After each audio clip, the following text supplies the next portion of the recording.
Welcome to this week's episode of A Tale of Two Scribes. I'm the host, Eric Bishop. This is a place where interesting people come to share their stories. I hope you'll support tonight's guest. As for myself, I'm a father, author, travel enthusiast, and lover of the outdoors. If you'd like to see some of my creative works, my novels, please go to my website, ericpbishop.com. Thanks for joining us tonight, and enjoy the journey.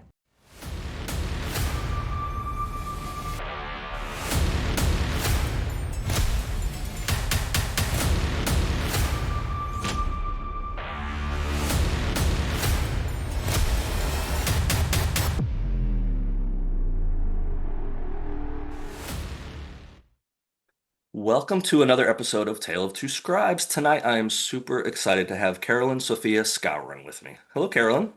Hi, thanks for having me. I'm very excited and looking forward to talking to you. I think we tried to start this conversation about a month ago and figure out our times, and here we are in October. We'll air this in November, and can't wait to have your story out there. The person that recommended you was actually Claudia King. So Mhm. A Tale of Two Scribes is on the Spear Talk Network, and Spear Talk has multiple podcasts under that brand. And Claudia, for at least several years that I know of, because I was on a guest on her show as well, used to be one of the shows on the Spear Talk Network before she went on her own. So Oh, that's awesome. I love that. yeah, Claudia's got a great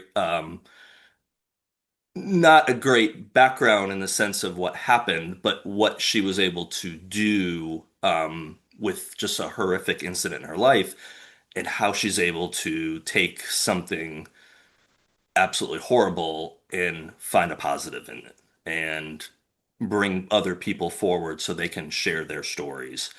And I think that's the part of life that sometimes we don't focus on enough, is that a lot of times we focus on the worst things that happen to someone, but we don't really focus on many times out of that horrible environment or horrible moment is when they really find their purpose or they get to shine. It doesn't lower the impact of what happened to them in any way. And most of the times those things shouldn't happen, especially when someone else is doing that to someone. But finding that light in the middle of that darkness, I think, is really an important part of life that we don't always focus on. Absolutely. I think I couldn't have said that better myself. I think that's the thing is sometimes you have to turn your pain into purpose. Yeah. And I feel like that's kind of how I have lived my life, at least the last 5, 6 years. And, I'm excited to be able to share my story now and what happened to me to hopefully help someone else not have to go through Mhm. everything I went through. And hopefully, like, almost like have it be like a detour so that they Yeah. don't have to go through all the trauma and the Right. experiences that I went through. Yeah, and that's it's hard because there's so many things in life that, like, especially I've got two kids. My son just started college, my daughter just started high school, and I'm definitely guilty of frequently giving that dad isms of like, oh, this is what you got to watch for, or this is what you should avoid. And I feel that's necessary to do, but I also, there's part of me that knows that the best lessons I probably did learn, I did have to learn through going through them. Hmm. But if you can Yeah. keep them from going through certain things, I mean, obviously, I think it's in the best interest to not have to go through pain to learn joy. Um, but it's hard because you also know that is how life works. I wish we lived in a um, paradise where no one had to go through any hard times and we all just, whatever. We're the hippies. We frolicked around and put flowers in our hair and we sang Kumbaya, but that's not the world we live in. No, no. Unfortunately, it is not even close. No, exactly. But that being said, I don't think people give themselves enough credit of how strong you really can be.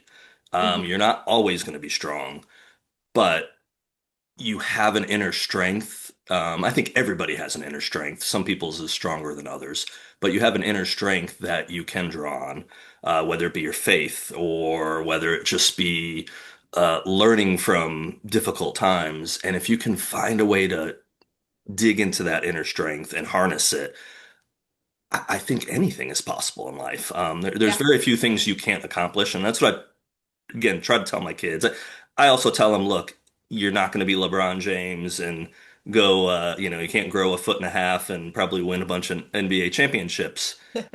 But that's okay. You can find something in life that you can excel in. Yes. Um, but it might be really hard. That's the Yeah. only, be ready for that part of life because it's probably not going to be easy. No, no, that certainly was not the way for me. It wasn't like I was just like, oh, here's everything for your life and this is going to work out perfectly. I had to go through a lot of trials and triumphs in my own journey. And, a lot of it dealing with anxiety and Hmm. depression and self-harm. And these are things that unfortunately so many people do struggle with. And Yeah. it's relatable and it's something that, it makes me feel good when I feel like I've helped even one person. Hmm. Um, I know I'm not supposed to ask someone their age, but what age range are you in? Are you okay with I'm that? 28. Okay, you can. Okay. Yeah, Okay. I'm totally fine saying that. So you've had and I'm 48, so I'm couple decades ahead, basically. But yeah, I'm 24, so Go ahead. Sorry, there was a little snafu hmm. there. Sorry. No, So you're I've good. got you by like 2 decades. So I think one thing that's dramatically different from folks like in their 20s, and especially people in their teens now, is me growing up in my generation. We didn't have to deal with these things. We didn't have to Hmm. deal with the social media world, and I think there's a blessing in this time that we live with the technology, but there's a very strong curse of Mm, the offset of with the Instagram and filters and all the things in life that you can see that someone else has. I think right. it does a lot of damage to young people. I mean, it's even harder for myself, who I think I've got a good amount of things figured out by 48.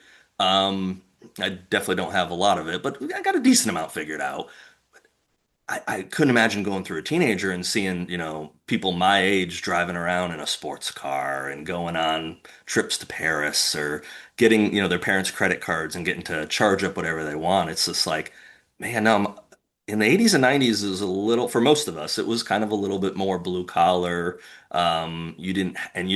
Not that you didn't know people weren't living extraordinary lives, but you weren't bombarded by it on a daily basis. Yeah, that is a problem, seeing things constantly, comparing yourself and being like, oh, why don't I have this or this or that? Social media can be completely detrimental to your mental health. And it was for me because Yeah, when I was a freshman in high school, that's when Instagram was like just pretty much starting. gotcha. And I just remember people would post pictures of like the parties or like the things that they had and all this stuff. And so it was a constant comparison game and constant just like, why can't I, live this life or so and so. But at the end of the day, that's only the highlight reel. You're Mhm. not seeing the dark truth or what's actually going on. And Yeah, I think that's the part that people really have to focus on is that like it is a highlight reel. It is not the whole picture. yeah. I especially Facebook. I was on Facebook for years and then I got off it when I started writing. And then unfortunately, I say unfortunately, some of the first agents I talked to when I was trying to get my first book published back in like 2016, question was, well, where's your social media accounts? And I'm like, it's for suckers. Why would I have social media? And they're like, no, when you have 10,000, at the time they were set, one of them told me, when you have 10,000 Twitter followers, email me back. And I'm like, okay, I must have missed something here in the last several Yeah, years of like how big I knew about social media. Like I said, I used Facebook, but I got rid of the account because same thing still happens. And if people look at my Facebook account, they're gonna think I probably live this extraordinary life. But yeah, people put their highlight best reel. things out there. What's the best meal you had? You're not gonna post a hot dog and an old bag of Ruffles. No, you're gonna post when you went to get whatever it might be fondue or a fancy restaurant. You post the Right, good things in life. And there's nothing wrong with posting that. But when you're looking at those things, you do have to mentally tell yourself they might not have everything figured out. They might have put that meal on a credit card. right, So right. it's Yeah. yeah, it's just I don't know. It's one of those things that I try to be a dad to my kids and remind them of like, man, there's so much to life. Don't get bottled and burdened down with the things. What's Yeah. what's the new Yeah. thing? What's the shiny thing? Yeah. Because at the end of the day, when you get that shiny thing, it's probably going to be fairly empty. Yeah, I mean, that's the thing too, though. And I feel like, I even have been talking about this too recently with my friends. It's like, it's crazy because, there's so many less relationships now. And I Mhm. feel like a lot of it too is because people think there's like a shiny new toy or whatever. Yeah. But instead of focusing on something real and authentic and building a real connection, it's like, it's always easier to get the quick validation rather than to build something, which Yeah. is kind of crazy how 100%. this Yeah. generation is. Well, Yeah. when I was on the podcast several years ago, with Claudia, I was promoting my book, my first book, but obviously with what she does for podcasts, we really dug into my divorce at the time. And I was very vulnerable with what I talked about. And then in a way, you almost feel not guilty talking about it, but you feel wrong sometimes of trying to give people advice because, and I'll tell people if they ask me questions, I'll be like, my marriage failed. So I might not be the best one to tell you whatever it might be, but what I can tell you is some of the reasons I figured out of why it failed. So if some of the things that we failed to do as a couple or I failed to do as a husband, if that can resonate with someone, maybe that can keep you from going down that path. Because, yeah, I mean, if you look at the statistics on divorce and you look at the statistics on the birth rate, if you look at too many statistics, you're not going to be mentally in a good spot because it does Mhm. not look good. But I do, one thing that's kind of changed for me, at least in the last 5, 6 years, is I think a lot of times I would focus on what people had and go, oh, why don't I have that life or why don't I have that? And so I kind of looked at life as the glass is half empty. And one of the part of new chapters of my life when I kind of figured out what I was doing wrong and how I could improve my life was I was like, the glass really is half full.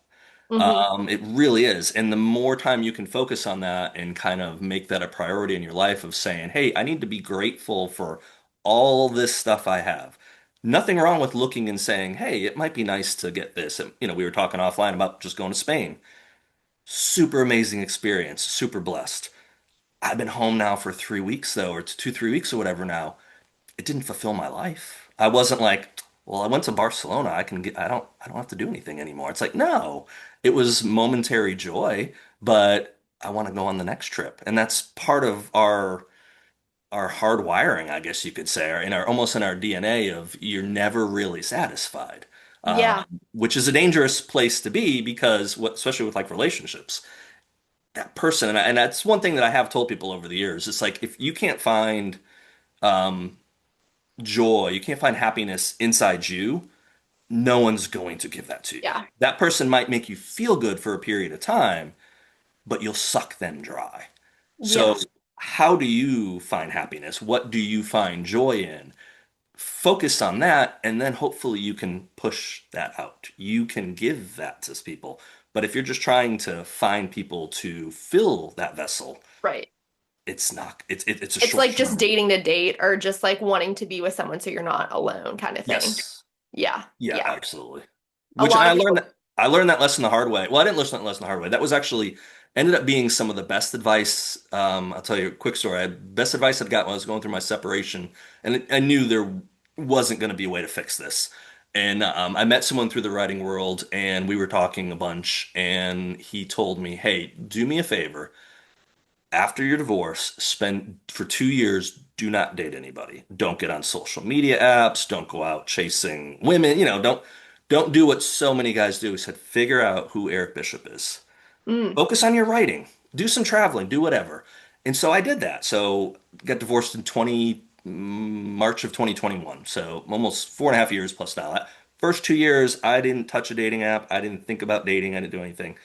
So I called this person after that 2 year time span, and I was like, man, I figured a lot of stuff out in these last 2 years. Thank you. Thank you for that advice. I can't say anything more than thank you, but it really, I'm so glad because he had gone through a horrible divorce. I said, I'm so glad you went through that lesson, told it to me, and I was able to do it myself. And then I got the kicker to it. He goes, no, I didn't do it. That was the problem. He said, I went from a horrible toxic relationship immediately into a worse one for 6 years. He's Mm. like, so I didn't want to tell you the punchline, but I wanted to tell you the start of it so that hopefully you would focus. Because if I told you I hadn't done that, you'd probably be like, well, then what do you don't know what you're talking about. How's that going to work? But for me, it did work. And for me, it just kind of gave me that couple year time span. where I could just kind of, again, realize that the glass is half full. And it changed the future way I'll live my life, which I'm very grateful for that. Yeah, because it all goes back to too, like if you're not fulfilling yourself, you're not going to be able to fulfill someone else. And I think it's like for me, that was my biggest thing is like, finding what fulfilled me was like, it was writing music, it was writing my book, it was Mhm. being able to surround myself with people who genuinely cared about me. And I feel like that's kind of when the best relationships come because for me, my boyfriend and I, we've only been dating like 6 months, but he and I met when I was at like the best place I've ever been in my life. Mhm. If I would have met him 5 years ago, I don't know if I would have been at the same place where I would have been like ready for a relationship, especially because Right. we are long distance and it's hard to date someone long distance. But Sure. when you find the right person and someone you really care and love, it's worth it. But Mhm. I don't know if I hadn't spent that time finding myself, if I would be the same person that I am now. Yeah. And so that is really good advice. I really do respect that, especially after even relationships too. If people get out of relationships, don't just jump back into it because you have to discover kind of who you are on your own. Yeah. Well, I think guys are necessarily the worst culprit on that. And I think and I can say it from a guy's perspective, so I'm not having to put myself in a female mindset or whatever. And guys are crazy to say this out loud, but they're pretty needy. They got a lot of needs, and they expect a woman to meet their needs and all that. And so they come out of a bad relationship and, ooh, she seems to like me. She said I'm cute or whatever it is. I got my next person. Do you really? Do you really got your next person? Or, and again, it's that, proverbial jumping from the fire to the fire to the frying pan to the fire. Where a lot of times I think people can just they have that ideal of what they think they want and they can project that on someone else. And then they get in a worse situation because now you're on a second marriage and wow, that person annoys me, or oh, this about that, and it just life is the scary thing, you can screw up your life so easily. It's so easy to screw your life up. It's so hard to fix your life. Yeah. But you can Yeah. fix it. But again, it's hard work. It's easy to make a lot of times the wrong choice. And that's something that I think even people that believe they've got it figured out don't ever forget those lessons, because it's Yeah. it's very simple to not have it figured out anymore and and I say it to my kids, it's you can make a lot of little choices that aren't the best choices. It's okay. But those do add up. Yes. And they could add up just as bad as that one bad choice. Take a drink, get behind a wheel, and God forbid you cry. And I know you have a story that you probably share about this. You hit someone, you kill a family, you do that. Yeah. Life altering. Could have been me, Yeah, honestly. 100%. Like, Life-altering thing can happen because of that one bad decision. So those are the ones that get the notice. All those little ones that happen over the course of months or years don't get as much notice, but they add up. They add up, and I think probably sometimes they add up and cause people to do the big no-nos, the thing that really affects their life and maybe even ends their life in some instances. So, yeah, no, for sure. I think that's really true because I feel like, even with just the choices you make as like a teen, you yeah, don't think like, oh, hey, if I do this, I could hurt someone, I could kill someone, I could kill myself if right. if I take that drug, if I drink that alcohol, you don't know, you Yeah, don't know if what someone put in it. It's just like when right. you're a teen, you're so vulnerable. And that was me. I was just so vulnerable that I didn't really understand like why I was kind of feeling the way I was feeling. Mhm. But trust me, I wasn't the one that was like at the house parties or anything like that. And looking back, it's actually a blessing in disguise because I protected myself. And Yes. I'm a Christian and I think God protected me in a lot of ways. Mhm. And I think a lot of my story and a lot of my journey really kind of is living through my testimony and Sure. why a lot of the bad things happened the way that they did was to teach me these lessons so that I could project that onto hopefully someone else, or I could hopefully help someone else not have to experience this or not have to, go through that same situation and really kind of help them. Yeah, 100%. Yeah, especially the drug one. And yeah, I guess and I'm not. I hate to say your generation because it seems like I'm just so old, and I'm not talking down to you in any way, but people like now in their 20s, or I'd say more 20s probably is more where it's likely, definitely teens as well, later teens, but the drug, like I research a lot of stuff for books. So some of the stuff I research, I don't want to research because it just is so dark. Hmm. But fentanyl and the stuff in drug, like Mm. if I was ever going to do a drug in my life, this would be the absolute worst decade or year to do Yeah, it, really, in the last several, because yeah, one innocent little pill that when I was a teenager you could have take, you'd be fine. You might be screwed up, but you'd be fine. It wouldn't kill you. Oh, now it'll kill you. And yeah, like you were saying, so for myself, and I think I've shared this on the podcast before. I've shared it at least in some form on a podcast. So I had an uncle growing up who, long story short, destroyed his life with drugs and his choices. Um, the most vivid memory I have of him to this day, and I'm 48. This happened when I was 12. I think of 12. My grandfather was in his 80s. He was dying. He was in the hospital, and we went as a family to go down to say goodbye. And a lot of big family, so there's a bunch of people there, and they were bringing us back two at a time to go say bye to my grandfather. And so I'm waiting there in the waiting room, and I remember a chair. I remember what the room smelled like. Well, there they brought my uncle in to say goodbye to his dad. My uncle wasn't alone. My uncle had a guy on both sides of him, and you could hear the shackles as they were clanging because he was coming from the county lockup to go say goodbye to his dad. And I can still remember to this day that looking at him, besides thinking he was an absolute loser, which is horrible, but you're judgmental at the time, going, "Oh, look at my uncle who's made these horrible choices." My brain connected that with drugs. And I looked and said, if there's even a chance of me taking a drug one day and that's where I end up, I don't need that in my life. And I do drink on occasion. But for 48 years, I've never touched a drug.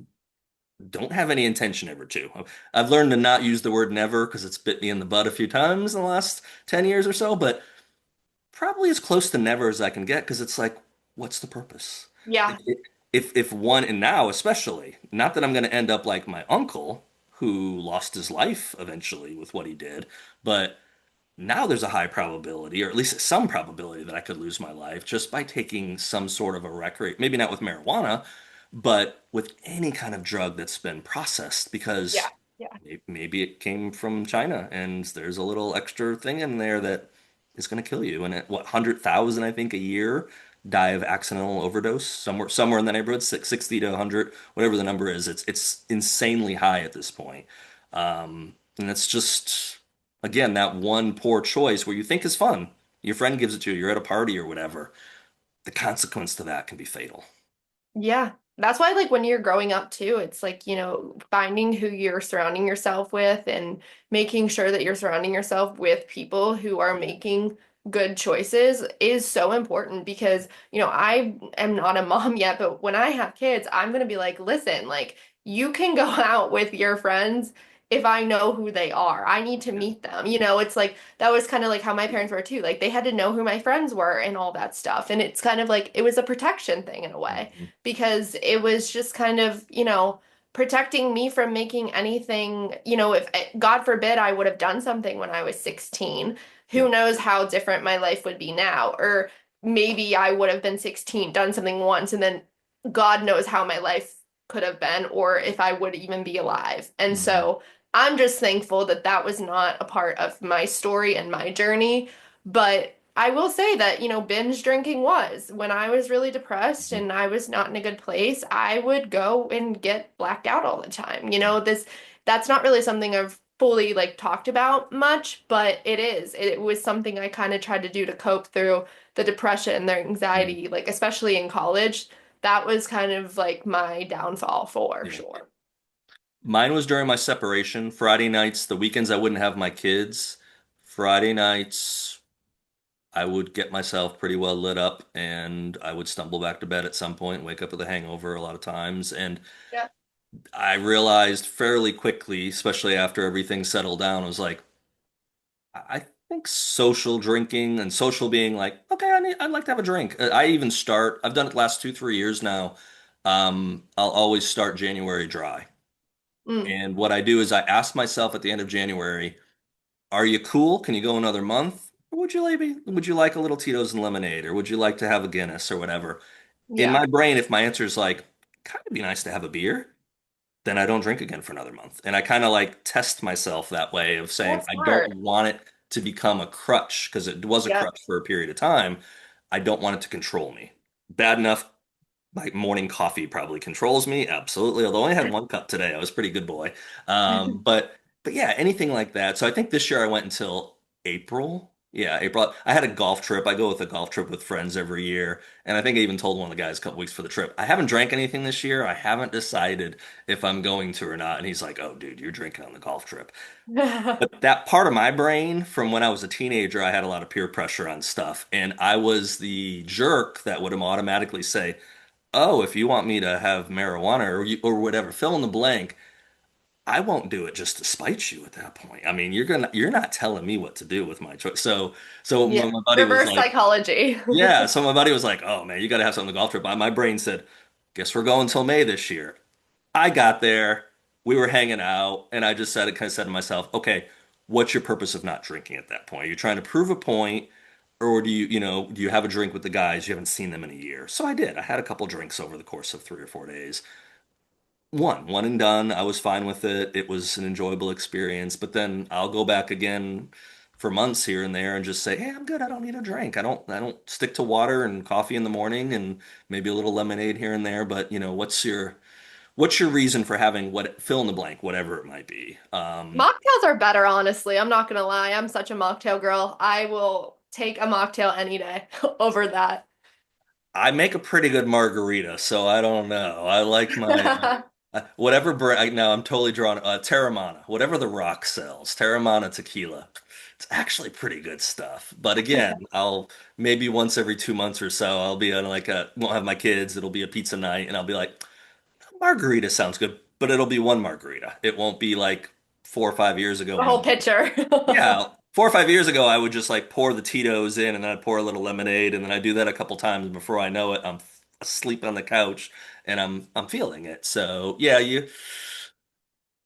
it's okay to make certain mistakes, but you need to learn from them. So Absolutely. for sure. Absolutely. Yeah. Well, hey, let's talk a little bit more about what got you to the point where things change because you started off because really a lot of the struggles and stuff with your mental health issues really started in younger when you were is it high school or even before that? It was honestly even before that Before that, okay. because I learned a lot later on through therapy and everything that like a lot of the root of my issue was third grade Okay. because when I was in third grade I got a death threat. Oh And wow. so that kind of was like my first feeling of like not belonging, not Yeah. like wondering why people don't like me, all this stuff. But high school especially definitely got worse because I went to a really small Catholic middle school and then I'm going to this huge high school and Okay. I don't know anybody and I don't know what group I fit in and all of that. So that was really hard for me too because I was just like so sad all the time, barely Mhm. going through the motions, trying to do my best in school, but I wasn't doing the best in school. My sophomore year of high school, I found out I had a learning disability, Mhm. which is called nonverbal learning disability. So basically, you're highly verbal, but you struggle with conceptual skills. Like sometimes parallel parking can be hit or miss. Sometimes I need an empty block to park. Mhm. And, other things like, internalization, which still is something I have to work on too, but it's something that, like, if I got a single passing look or anything when I was in college or high school, it was like, oh my gosh, they hate me. And then it Oh, was okay. kind of just this whole spiral. Mhm. And the feeling of just never feeling like I was enough and the feeling of just like I'm never going to belong here and all that. And so, yeah, once I found out I had my learning disability, I went to boarding school. And when I went to boarding Wow. school, I thought that, it would be like Zoe 101, but it was nothing like that at Right. all. It was very different. It was difficult. It was hard. I Mhm. was 16 years old, basically moving like states away. Okay, you were And far from family then at that point. It wasn't close yeah, enough. Okay. my boarding school was in Connecticut. So, it was a little further from Pittsburgh. I grew up in Newington, Connecticut, so Oh, I'm okay, cool. familiar with the state.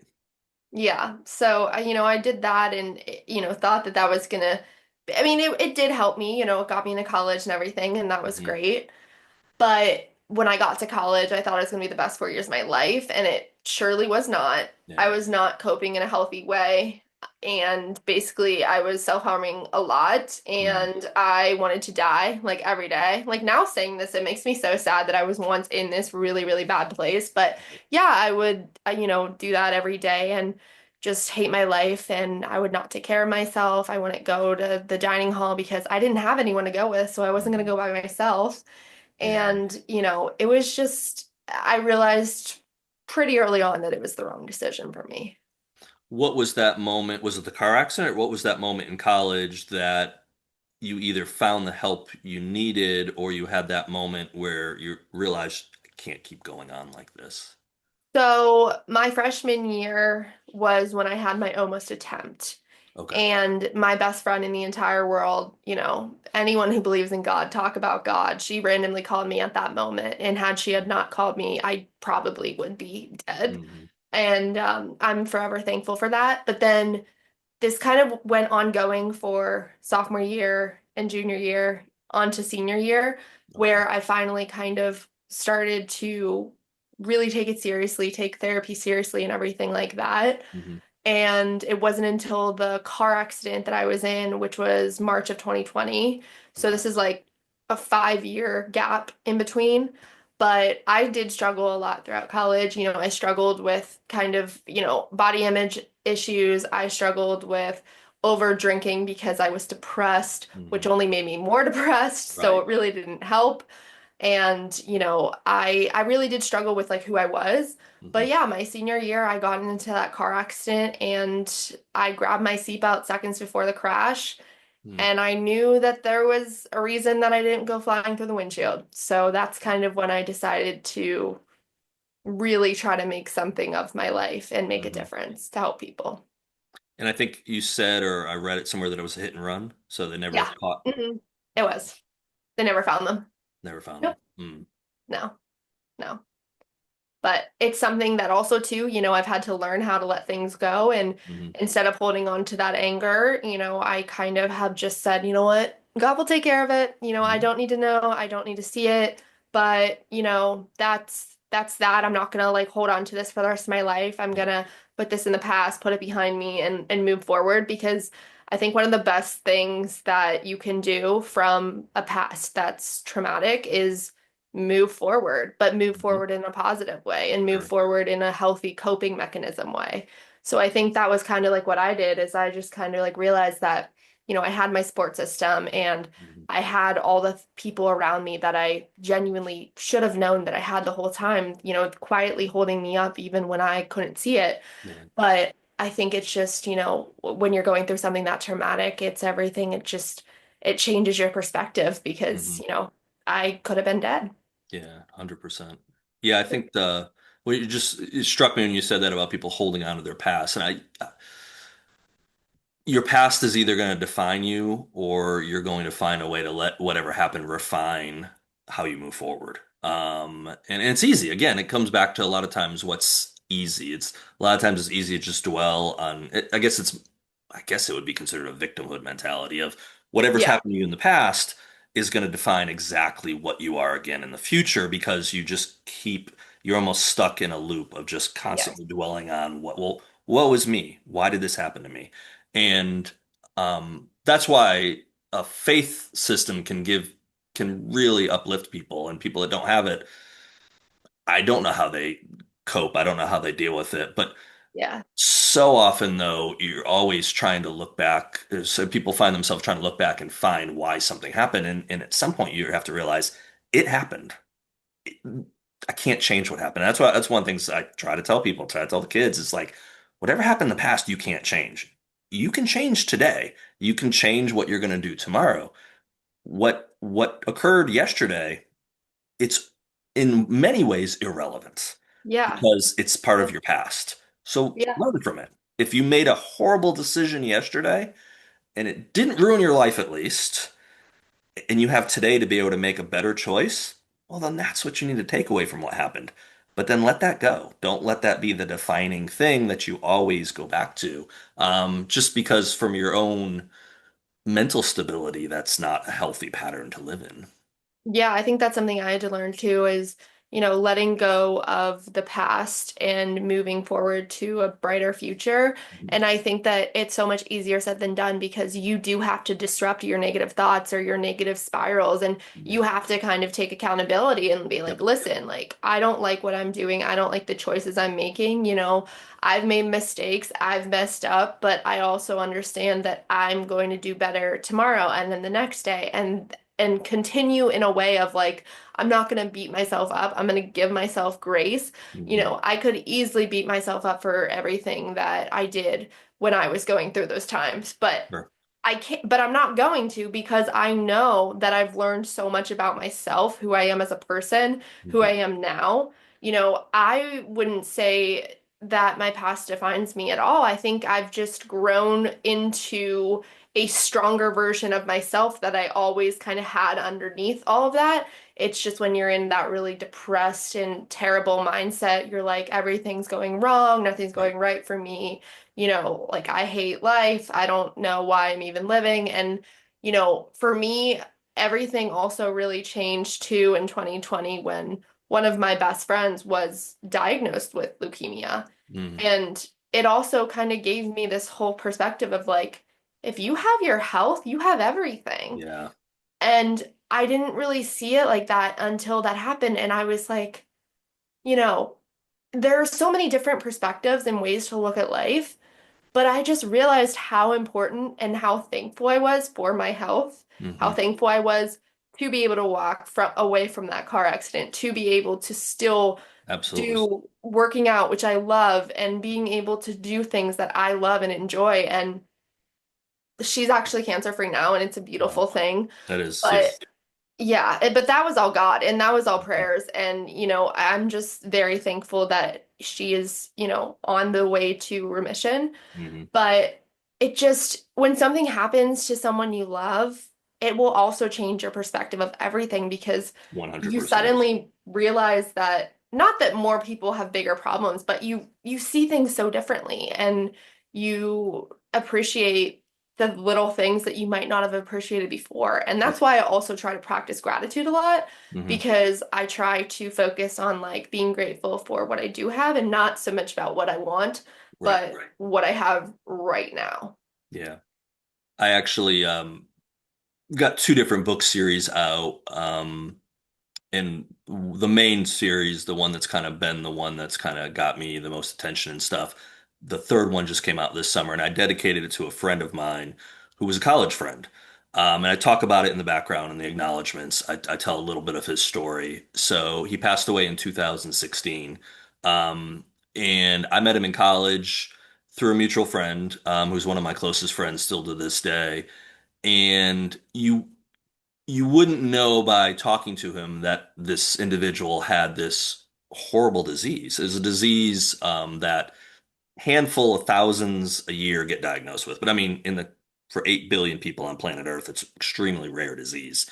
And for him, it happened. He got diagnosed, and he was playing high school football, and he had issues. I don't know if it was on the field or whatever. Brought him to the doctor, run all these tests, and they diagnosed him with this extremely rare disease. And they said, well, you have two options. We can either just kind of treat it as mild as possible, but it's going to affect your day-to-day life. Or we can put you on just this monster dose of prednisone. And I don't know for how long they did it. I don't remember the details. It's been many, many years. But they said it will keep your quality of life much better, but you're going to die young. You're guaranteed not to live a long life just because of the amount we're going to have to give you to mitigate this disease. Wow. And he decided to have quality over quantity. So, 2016, my son was 9 at the time, I guess. My son was young, 9 or 10 at the time. We were at his house watching the Super Bowl. It was the year the 50 Super Bowl, whatever year the Broncos won, which in theory I'm a Broncos fan, so I should know that, but I don't really care that much. But we're at the game. We did at his house. Glad we went. Well, that next week, my buddy that wasn't there, that I'm still really close friends with, tried calling me, and we had this habit for a while of call each other and ignore it, leave voicemails, nasty voicemails of how bad you are, or whatever, for ignoring the call. He tried calling me a couple times on a Sunday, and I just ignored it. Monday morning, getting ready, working. Um, he leaves me a voicemail. You need to call me back now. This is not a joke. So I immediately pick up the phone. I call him, like, what's going on? And he's like, our friend Donnie, he's in the hospital. He's not going to make it. You need to get to the hospital immediately. And I lived about 45 minutes or so from the hospital where he was at. So I had little kids at the time, had to kind of get stuff at the house taken care of, talk to my wife. I was married at the time. And we were having a huge ice storm that day. And before I walked out the door, he called me back and he said he's dead. Don't bother coming.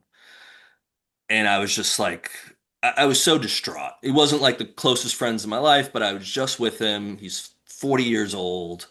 And I'm just Wow. like, where are you? He said, I'm in the hospital room. I said, just tell them not to move his body. I need to come. I need to see him. I can't leave it like that. So drove, got to the hospital. His mom and sister were coming out when I was walking in. I hugged them and talked to them, and then I went in there. And yeah, it was one of those powerful moments in life that I can still remember. I held his hand. I hadn't held too many touched too many dead people at that point in life, and still haven't.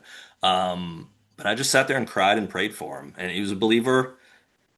I knew beyond a shadow of a doubt he's in a better spot. He's doing much better than I am at the moment. But I missed my friend. And I didn't get to say Yeah. goodbye to my friend. And that and part of me then said, maybe you should have answered the phone yesterday, jerk, because then you could have gone to the hospital. So I kind of dealt for a period of time after that of like, you had a chance to say goodbye to him and you didn't. And I got over that quickly because I tend not to dwell on stuff where I can just be like, okay, you made a decision. That was the consequence of that decision. Move forward. Um, but that was helpful for me. My story was to have that moment in there. And it also then gave me an appreciation. It gave me an appreciation that I would need later years later, as I went through my divorce and everything. I'm going like, life really is precious. None of us know if we're going to be there tomorrow. Yeah. So it's not a matter of, well, then just live like the devil and enjoy life to the fullest today. No, but take advantage of some opportunities you have. Yeah. Talk to people that you love. St- don't worry about writing a book. And I don't, writing's always been something I've done when I haven't had my kids or they've been asleep. But all that stuff that you think's important, your kids are right there. That's what's important. That moment, that time with them, and I've kind of seen that now as the years have gone on. That now my son's off to college, and I've been fortunate. I've seen him like every weekend for the past 3 or 4 weeks. I just went and saw him the other night, and I was hiking up in North Carolina with a group, and I drove an hour over to school and just took him out to dinner. He plays bluegrass, so he grabbed his guitar, went out to the football stadium area, and he just played for me for an hour. And Awesome. during that moment, I was able to really soak in of like, this is a highlight portion of life. This is those moments in life that you wish you had all the time. But if you did, you probably wouldn't appreciate them. So when you Yeah. have those moments, appreciate them. And I think it's a lesson that's sometimes hard to learn or hard to remember, but it's good to have reminders every now and then. Yeah, I think those reminders are really important. And, like even yesterday, actually, my friend and I, we almost got in an accident and it wouldn't have been, I don't think it would have been life or death, but, Yeah. we both had extremely high heart rate after, it was one of my best friends and she did everything she could and she stopped right before and this car, could have been like a whole collision. Hmm. And I just was like, thank you, God, for not Yeah. letting that happen. Right. Because had that have happened, that would have, I don't know what would have happened Hmm. also. So it's like, those little moments, you just have to take those moments not for granted. And I think like that's the thing too, with like with family too. And especially now, like, my sister is married and she doesn't live here. So it's like every time I do have with her, it's like what I value that time and I want to be present with her. Or, when my boyfriend comes and visits me, I want to be present with him and I want to enjoy the time I have with him because life is too short. And I think if anything has taught me that, it was that 2020 car accident. Yeah, absolutely.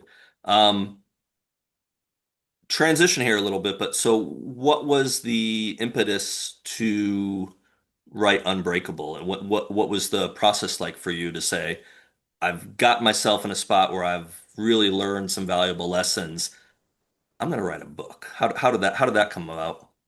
So it's actually kind of crazy. So After the car accident, I was recovering on the couch. I still remember I was watching How I Met Your Mother, and then all of a sudden, this number two pops in my head for like 2 days, and I'm like, I'm so confused what's going on. Then I come to the conclusion that I've almost died twice, once by choice, and once just praying that I'd make it out Oh, of there alive. yeah.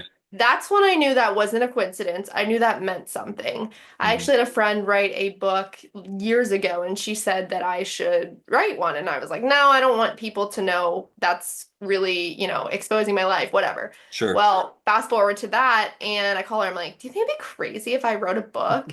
And she was like, no, go for it. And the support that I had from my friends and family from the beginning was really all I needed. And I knew I could do it because I had set this goal for myself, and I'm the type of person where if I say I'm going to do something, I'm going to do something. So, I didn't for sure know if I was going to get published. I did it through a program through Georgetown University, Hmm. and the first 10 weeks they teach you how to write a book, and Wow. then you get through, you could have possibly your script of your book. And I submitted mine to publishing. And so I kind of didn't know if I was going to get it or not. I mean, I was praying that I would. Hmm. But I actually found out my sister was in town, and I knew at the time that I was going to call the book Unbreakable because I kind of, was like, I'm unbreakable. Like, this is the title. Like, this is what we're going to do. Hmm. So she's in town, she was like, oh, do you want to go to Barnes& and Noble and, like, look at, like, covers for, like, for your book? Because, like, we were saying, like, I'm going to get published. Like, it's going to happen. So we go to the bookstore, and I'm looking, and I'm checking my phone, and then nothing, whatever. And then like 2 minutes later, I'm like, I'm gonna check one more time. And I check and it says, congratulations, you're approved to be published. Wow. And I was like screaming, and my sister's like, Carolyn, you're in Barnes& and Noble. And I was like, and then she's like, wait, stop. And I was like, what? Unbreakable was like playing on the radio. And it was just like the craziest Oh, thing wow. that I will always have that memory, and I will Hmm. always have that moment with her. And that was really, really special because I got to celebrate it with her like at that exact moment. So That's pretty cool. timing of everything happening for a reason. Yeah, Hmm. definitely. And things do happen for a reason. I got in that debate. I get into it every now and then because people will be like, "Oh, I got lucky," and I'll be like, "There's no such thing." No. And they'll be like, "You don't believe in luck?" And I'm like, "No, I don't believe in luck." There's strange things that happen to people, but and I'm gonna butcher who this statement came from, but luck is where preparation meets opportunity, and it's not Cicero who says it. I can't remember now. Eric Bass told it to me a couple years ago, and I wrote it down in my journal, and I'm like, yes, that is. It's where preparation meets opportunity. And I mean, and I had this debate with someone and just talking about, like, what about person that won Powerball? Someone just won, or two people won like a $2 billion jackpot recently. Like, well, they got lucky. No, they went and bought a ticket. Now, 300 million other people didn't win that. They got it, but they actually had to buy a ticket to do it. And because I hear that a lot with the publishing industry, especially people say, well, such and such got lucky because look at all the people that don't get published. And it's like, Yeah. maybe it just wasn't, and I don't have an answer for them, but I just don't believe that it just came down to, it just happened. It's like, no, everything happens for a purpose. And some things don't happen as well for a purpose. Yeah. Um, the crazy part about life is there's a good probability that there's a lot of things that don't happen that we want to happen. And whether we have faith or don't have faith, we'll probably never have an answer of why they didn't happen. Yeah. But they That's didn't. And again, that's where you kind of have to let go of things sometimes. And so, like, when it comes to the publishing and comes to the writing things, I will just constantly tell people, look, if it didn't happen, if you didn't want to go down the road of being an indie publisher or whatever, and you've got to be a New York Times bestseller to get what you think is that notch that's going to give you joy in life, write a different book, write a better book, write a different genre, go yeah. spend another 5 years of your life trying to pitch a book or whatever. If you think that's what's going to be what you need to do, then pursue it. Yeah. I think there's a high probability you might get what you want and it'll fall flat. And that's the other thing that I try to, and anytime I say this stuff, either it's on the podcast or to my kids, or I put it in the back of the book in the acknowledgments, I'm always preaching at myself. And I'm the constant thing that I'm always putting in the back of every book, and I tell the kids is life's a journey. And it's stolen from an Aerosmith song, but life's a journey, not a destination. But to Yeah. me, and as a Christian, obviously you're looking forward to the destination of getting to heaven. Right. Don't discount that in any way, but if all you're focused on is I just want to go to heaven one day, it's like, well, why were you here on earth though? Did you Yeah. enjoy the journey? Did you do what you were supposed to do? Did you make wise choices? And it's easy. And I had to tell myself that years ago from a writing perspective because I wanted to get published so bad. And I tried for so many years. Then I finally got published. And it was such an amazing experience. And I can still feel it in the back of my mind. But that went away after a month. And then I published a second book and I held it and it felt really cool. That feeling lasted even less.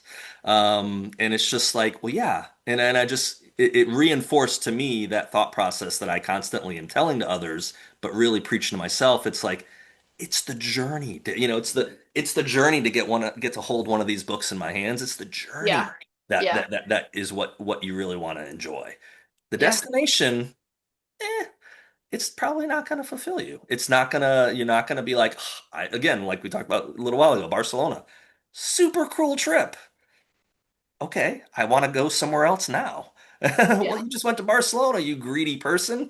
Yeah, it's over. So Right. what's next? Right. And it's that thing that's in all of us, I think, is that we're always kind of looking to what the next thing is. And Right. often we need to remind ourselves enjoy this thing. Enjoy this, and Yeah. enjoy the moment I'm talking to Carolyn right now. Because if I'm doing this, what, just to film another podcast or to talk to another person, that's not really going to connect with someone. That's not really going Right. to bring you joy. What, you just get another number on your podcast that you filmed. And Yeah. that's for sure not the reason I do podcasts. And it's Yeah. it's not the riches or wealth that come with podcasts either because it pays this big amount. So, but it's the people you meet, and it's in so much of life. I think we have to remember that those people that come into our lives, um, it's a gift. It's a gift, and some of them go in and out. Some people leave quickly, and you wonder why. Well, why did not that relationship didn't last, or why did that friendship not continue, or whatever. Sometimes there's an answer to that. Sometimes there's not, but those ones especially that you've had for a while and the people that are close to you, it's always good to have that reminder of Definitely. to value that relationship and to enjoy that time you can spend together. Yeah. No, I totally agree. So where do you go from Unbreakable? Will there be another book in your future? Is there any thoughts along that line or a one If and the done? opportunity presents itself, Okay. maybe. I don't know if I'd necessarily do it the same way. Yeah. But if the time comes and it's the right opportunity, then yeah, maybe. I'm still Did you kind enjoy of the process? I did enjoy the process. I Okay. did. I just, it's very, I never wrote this to be a bestseller. This was more or less like a healing thing. If it would It, focus. it, it wants to keep half there you go. Now There it's it good. is. There it is. But no, I mean, I think that, Unbreakable, it was a great journey. It was a great Mm. healing thing for me, and I loved it. I also kind of after the book realized I wanted to do more, and so I got into public speaking. Yeah. So I am also actively booking for that too. So if you need a public speaker for a work event or a school, whatever it is, you can just go to my website, carolynsophia.com.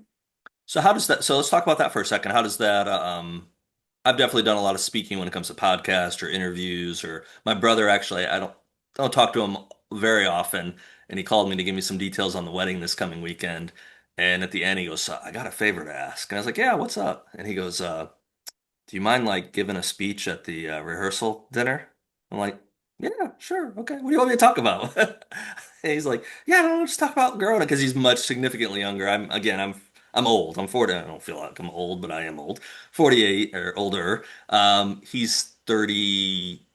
Ooh, I should know this. If you're watching this, Brett, I'm sorry. How old are you? 33? He's born in 92. So yeah, 33. So significantly younger. So he's like, tell stories of like when I was a kid or tell whatever. I was like, okay, how long do I have? He goes, like 2, 3 minutes. I was like, okay, good. Oh, here comes my cat. Sorry. There you go. Hey, This there's is not, Lily. what's the cat's name? This is Lily. Hi, Lily. Hey, My girl. mom has a cat named Lily too, except my mom's Lily is morbidly obese. This Oh, cat really? is a monster cat. Like it's so big. So No, she's a little chunky bunk, but she's such a good cat. She really is. I always say she's my angel cat. She's my soul cat. She like will come to me if I'm crying or if I say Lily, she'll come to she'll me. come. That's Yeah. hilarious. Great therapy too. Getting an animal, having a pet, Having a pet, 100%. definitely. Hmm. So yeah, Yeah. he said I got 2 to 3 minutes, and he goes, just make some notes or whatever. And he goes, "You're not gonna do that, are you?" It's like, no, I'll think of something on the plane. I'll just when I'm flying out Friday afternoon, I'll figure out. I've already got a couple stories popping in my head of going like, well, it was kind of a different thing too because there was such a big age gap. I ended up leaving the house and going off to college when he was like 3, 4. He was little. Mhm. So, and then after that point, I'd see him. I was almost much more like a father when he was Mhm. growing up than a brother because I was just so much older and I was living 1,000 miles away. I've never lived close to family since I left for college. So yeah, my brain was like, what stories do I have? Have I forgotten half of them? So I've come up with a couple in the last few days, and I'll fortunately this stuff doesn't bother me. I can kind of just get up there on the cuff and make a couple jokes and find a few good things to say. So, which is unlike other not I mean there's plenty of writers that are great at interviews and all that, but a lot of times writers tend to be introverts. So, kind of having to connect with people and talk to people is not always their forte. I'm more an extrovert in that Me regard. too. Yeah. I'll talk to anyone, like Me too. whatever. I was sitting. You were asking me about Barcelona. I was sitting at Park Güell, which was a cool park. It wasn't as nice as I thought it was going to be, but it was nice. And I was just sitting on this bench taking a break, and his family comes and sits next to me. And of course, the guy just kind of looks at me, and he's from Australia, so he starts chatting with his accent. Oh, you're American, so we start talking. Um, it got interesting. It got political. I didn't realize how like anti-Trump the Australians, or at least I met a couple on the trip that were very vocal. I was like, wow, this is interesting. But as soon as they knew I was American, they wanted to talk about Trump and Charlie Kirk was happening. That had Oh, actually the wow. Charlie Kirk thing had just happened. Like I think I was there the day of the memorial, so he had just like it was a week after that. So that was a conversation that came up. But then what was funny was the guy was super nice, probably super liberal, and I don't know what I am anymore. I'm not liberal, but I'm not right wing. I'm somewhere in the middle. Like, can't we all just get along and be people? Literally, can we all just like be friends and You're like all sit around the you're all campfire? crazy. What are you drinking? What Kool-Aid are you drinking? Stop drinking it. So, but no. So it's funny. So I was again. I enjoyed the interaction. I do my thing. I actually walked over to Sagrada Familia, the big church there. Took a nice long walk through the city. I took a lot of pictures. And I'm taking notes for my book because I wasn't sure where I was going to set it at that point. And I'm sitting there at line at the Sagrada Familia church, and there's hundreds of people in this line. And all of a sudden, I hear Eric. Eric. And I didn't turn around because I don't know anyone in Barcelona. Well, I keep hearing the name and I turn around and his hand hits my shoulder. And it's this Australian guy and his family. It's like 2 hours later, boop, he's at the church. Of course, he's like, I don't have a ticket. Can you get me in? And I'm like, I can't help you there, buddy. These tickets sell out like a month in advance. Sorry about that, but it was super funny. It was a fun experience. Again, it was a great trip, and we'll see where the next one is. That's awesome. Um, so what's going on in your future? What are you working on? Are you just mainly doing the public speaking? Is that something that Yeah, mainly you're doing the focused on? public speaking and, just constantly practicing the speech and everything. It's you got to stay fresh with it. You got to keep it up, keep it going. But yeah, we're taking it day by day. Do you have different, depending on who the audience is, do you have like a shorter version of what you talk about, or do you kind of have to tailor it to depending on where you're speaking? Kind of have to like, tailor it to where I'm speaking, but Okay. there's not too many tweaks I have to make, just some general ones of like, instead of talking about college kids, you're talking about, high school or you're talking Yeah. about like a business or, something like that. Have you had a lot of opportunities to talk to younger people? I have spoken to some younger people and they definitely respond pretty well. Yeah. I do like, getting to meet younger people because it's weird to be like, oh, well, like 10, 15 years ago, that was you, Yeah. and so I do enjoy that a lot and being like a positive role model for them too. Hmm. Well, and I think that's a blessing too, because so often, I mean, I've got parents too, and I'm fortunate my parents are still alive, but I think hearing it from your parents is much different from hearing it from someone that's at least closer to a peer. although you might be, 10 years older than, some of the high school kids or 7 or 8 years older than some of the college kids you're talking to. I think when they can recognize that it's someone closer to their age range that's Yeah. experienced this, there's a little more value put on it for them of like, oh, okay, it's not my parents who are, 25 years older than me preaching at me like they always do. It's someone that's lived this life and had these experiences, and I think they can relate to that a little better. Yeah, that's for sure. And I like being able to be relatable for them. And, I am the younger sister, so I was never a big sister, but I feel like this gives me more of the opportunity to be like that and Yeah. to really hopefully instill some hope and wisdom in everyone I speak to. Yeah. Well, I think it's great that you've put yourself out there, you've told your story, and it's something that you'll always have to be able to present to people. Yep.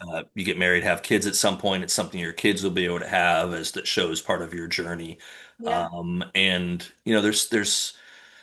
there's power in the written word. I know we're getting away from it from a culture, and I'm just as guilty as so many nights I'll sit there and just be goofing on my phone before I go to sleep, and I keep telling myself, go put it in the other room, and then I'll say, well, kids aren't here. What if there's a problem? What if they need me? And it's just kind of like it's so hard to not just reach over and grab the phone and you spend 30 minutes like doom scrolling Yeah. or seeing what this great life all these other people have that, you Right. probably don't realize they have a drug habit, they're divorced, or they're poor, or there's so much, so many other things that you just gotta like, no, just focus. So I have actually a stack of books on my nightstand, and I've gotten a good pattern for a while, and I would just reach over, grab a book, and read a chapter, There sometimes you mix it up. I'm out of that pattern the last month or so, and maybe tonight's my impetus after talking to you. I'll be like, go. phone's on the other Get back side. into it. Pick up a book. I've got a fiction. I've got a religious book. I've got a couple different choices. I've got one on like aliens that I think I heard from Joe Rogan. I'm like, that's it. That sounds like an interesting. I don't know that I believe this stuff, but Graham Hancock sounds interesting. I like that podcast. So, hopefully I'll read something tonight and put myself in a better spot. Yeah, there you go. So, where can our audience go to get a copy of Unbreakable? Well, you can go to Amazon and you can type in Carolyn Sophia, not Unbreakable, because people told me they've been typing in Unbreakable, they'll get like weird wine glasses or like the other Unbreakable. So, like, you type in my name, it's easier. Or you can go to my website, carolynsophia.com, and then you can be directed from there. Okay. The website will be here along the bottom. We'll have Nando put that in. And Carolyn, thank you for coming on. Thank you for sharing your story. Yeah, thank you so much for having me. You're welcome.